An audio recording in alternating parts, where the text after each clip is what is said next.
안녕하세요. 바쁜 하루의 끝, 당신의 편안한 휴식을 돕는 느린 밤, 잠드는 이야기입니다. 오늘 들려드릴 이야기는 아버지 성왕의 비극적인 죽음 이후 왕위에 오른 위덕왕부터 서동요의 주인공으로 유명한 무왕까지 백제 후기에 씁쓸하고도 치열했던 기록입니다.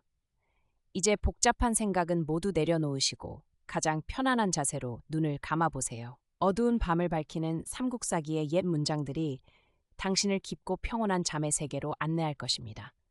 1500년 전 역사의 숨결 속으로 함께 떠나보겠습니다. 위덕왕. 위덕왕의 이름은 창이며 성왕의 맏아들이다. 성왕이 제위 32년에 세상을 떠나자 왕위를 이었다. 원년 554년 겨울 10월 고구려가 군사를 크게 일으켜 웅천성을 공격해왔으나 패배하여 돌아갔다. 6년 559년 여름 5월 초하루 병진의 일식이 일어났다. 8년 561년 가을 7월 신라 국경을 치려고 군사를 보냈으나 신라 군사가 추격하여 패배하였다. 죽은 자가 1천여 명이었다. 14년 517년 가을 9월 사신을 진나라에 보내 조공하였다. 17년 570년 북제 후주가 왕을 사지절 시중 차기대장군 대방군공 백제왕으로 삼았다. 18년 571년 북제 후주가 다시 왕을 사지절 도독동 청주제군사 동청주 자사로 삼았다. 19년 572년 사신을 북제에 보내 조공하였다. 가을 9월 초하루 경자의 일식이 일어났다. 24년 577년 가을 7월 사신을 진나라에 보내 조공하였다. 겨울 10월 신라의 서쪽 변방주와 군을 침범하였으나 신라 이찬세종이 군사를 거느리고 이를 쳐서 무찔렀다. 11월 사신을 북주에 보내 조공하였다. 25년 578년 사신을 북주에 보내 조공하였다. 26년 579년 겨울 10월 혜성이 하늘을 가로질러 나타났다가 20일 만에 사라졌다. 지진이 일어났다. 28년 581년 왕이 사신을 수나라에 보내 조공하자 수고조가 조서를 내려 왕을 상계부 의동 삼사 대방군공으로 삼았다. 29년 582년 봄 정월 사신을 수나라에 보내 조공하였다. 31년 584년 봄 정월 사신을 진나라에 보내 조공하였다. 겨울 11월 사신을 수나라에 보내 조공하였다. 33년 586년 겨울 눈이 내리지 않았다. 36년 589년 수나라가 진나라를 평정하자 전선 한 척이 떠내려가 탐나국에 이르렀다. 그 배가 돌아가려 할 때 왕은 그 편에 사신을 보내 조공하며 평정을 축하하게 하였다. 고조가 가상히 여겨 조서를 내려 이르기를 백제왕은 해마다 직공을 바쳐 번신의 예절을 지키고 있으며 바다 멀리서 평정되었다는 소식을 듣고 또 사신을 보내어 축하하니 짐은 매우 기쁘게 여긴다. 비록 먼 곳에 있으나 한 지방과 무엇이 다르겠는가. 왕이 마땅히 멀리 바다를 건너올 필요는 없으니 이후부터는 해마다 바치는 조공을 모두 면제하노라.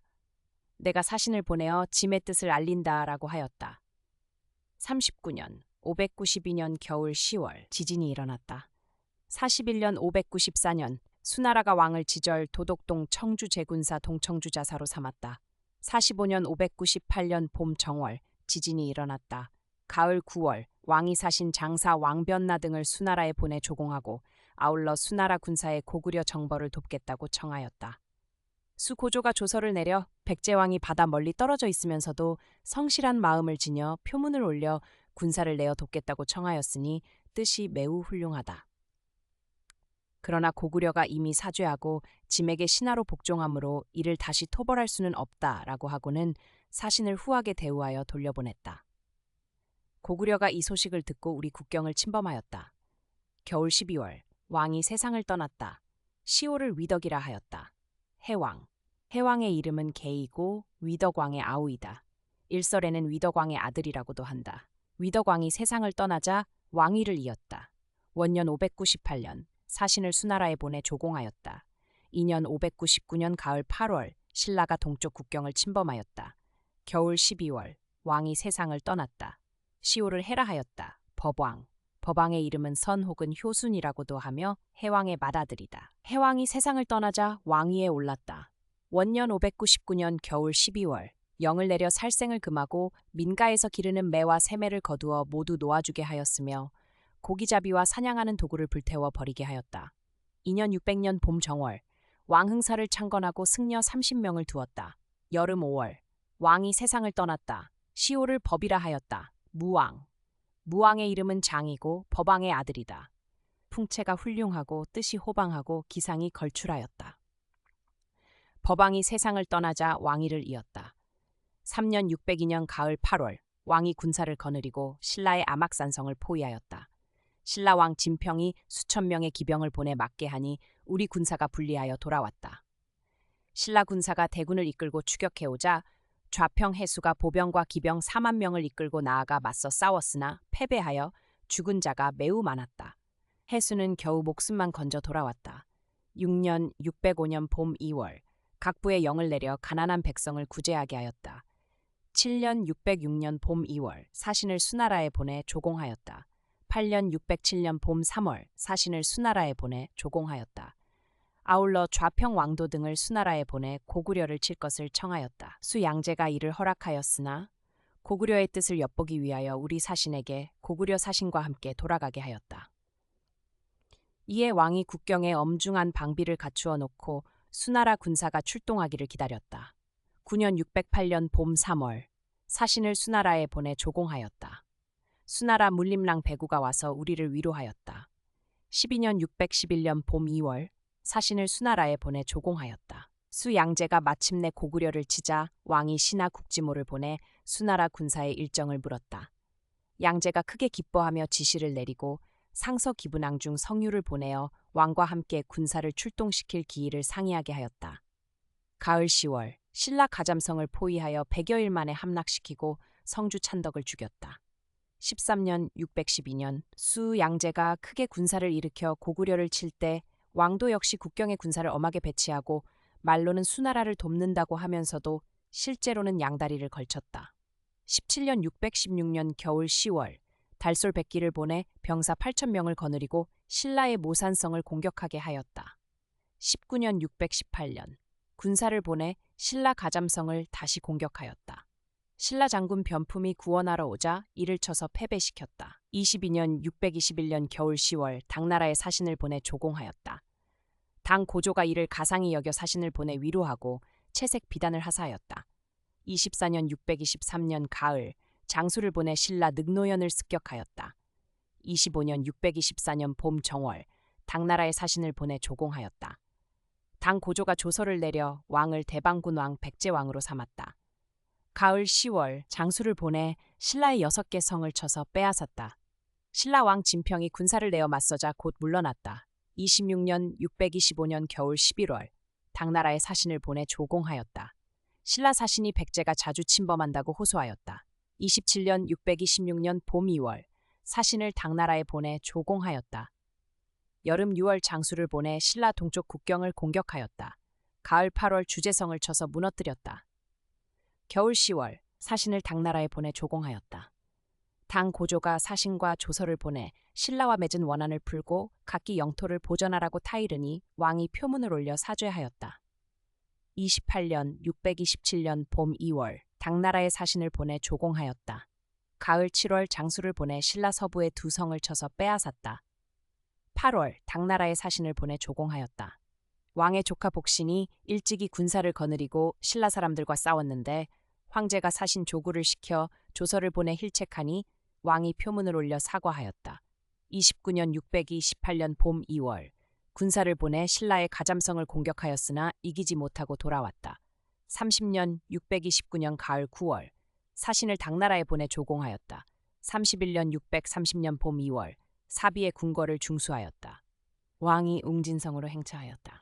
여름 가뭄이 들어 사비의 공사를 중지하였다. 가을 7월 왕이 웅진에서 돌아왔다. 32년 631년 가을 9월 사신을 당나라에 보내 조공하였다. 33년 632년 봄 정월 맏아들 의자를 태자로 삼았다. 2월 마천성을 고쳐 쌓았다. 가을 7월 군사를 내어 신라를 쳤으나 불리하였다. 왕이 생초 벌판에서 사냥하였다. 겨울 12월 사신을 당나라에 보내 조공하였다. 34년 633년 가을 8월 장수를 보내 신라의 서곡성을 공격하여 13일 만에 함락시켰다. 35년 634년 봄 2월 왕응사가 완성되었다. 그 절은 물가에 닿아 있었으며 채색과 장식이 장려하였다. 왕은 매번 배를 타고 절에 들어가 향을 피웠다. 3월 궁궐 남쪽에 연못을 파고 20여리 밖에서 물을 끌어왔으며 사방 언덕에 버드나무를 심고 물 한가운데에 섬을 쌓아 방장선산을 본떴다. 37년 636년 봄 2월 사신을 당나라에 보내 조공하였다. 3월 왕이 신하들을 이끌고 사비아 북포에서 잔치를 베풀며 논이렀다. 양쪽 언덕에 기이한 바위와 괴상한 돌들이 솟아있고 그 사이에 진기한 꽃과 기이한 풀들이 섞여 있어 그림과 같았다. 왕이 술을 마시며 몹시 즐거워하여 스스로 거문고를 타며 노래 부르자 시종들이 여러 번 춤을 추었다. 당시 사람들이 그곳을 대왕포라 불렀다. 여름 5월 왕이 장군 우소에게 명하여 갑사 500명을 거느리고 신라 독산성을 습격하게 하였다. 우소가 옥문곡에 이르러 날이 저물자 안장을 풀고 군사를 쉬게 하였는데 신라 장군 알천이 군사를 거느리고 기습하여 공격하였다. 우소가 큰 돌 위에 올라가 활을 당기며 맞서 싸웠으나 화살이 다 떨어져 사로잡히고 말았다. 6월 가뭄이 들었다. 가을 8월 신하들에게 망해루에서 잔치를 베풀었다. 38년 637년 봄 2월 도읍에 지진이 일어났다. 3월 또 지진이 일어났다. 겨울 12월 당나라에 사신을 보내 철가복과 조각한 도끼를 바쳤다. 당 태종이 넉넉히 위로하며 금포와 채색 비단 3,000단을 하사하였다. 39년 638년 봄 3월 왕이 후궁들과 함께 큰 연못에서 배를 띄우고 놀았다. 40년 639년 겨울 10월 또 당나라에 사신을 보내 금가복과 조각한 도끼를 바쳤다. 41년 640년 봄 정월 혜성이 서북쪽에 나타나 2월 자제들을 당나라에 보내 국학에 입학하기를 청하였다. 42년 641년 봄 3월 왕이 세상을 떠났다. 시호를 무라하였다. 사신이 당나라에 가서 소복을 입고 표문을 올려 아뢰기를 임금이신 외신 부여장이 죽었습니다 라고 하였다.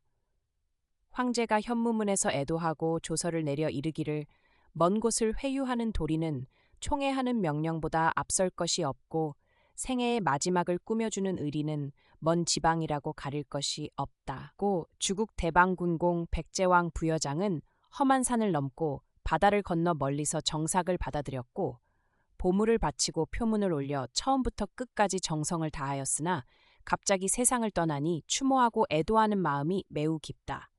마땅히 일반적인 대우보다 더하여 죽은 자의 영광을 나타내도록 광록대부를 추증한다라고 하였다. 그리고 조의금을 매우 후하게 주었다. 오늘 준비한 이야기는 여기까지입니다. 역사의 흐름 속에서 마음이 조금 더 차분해지셨기를 바랍니다.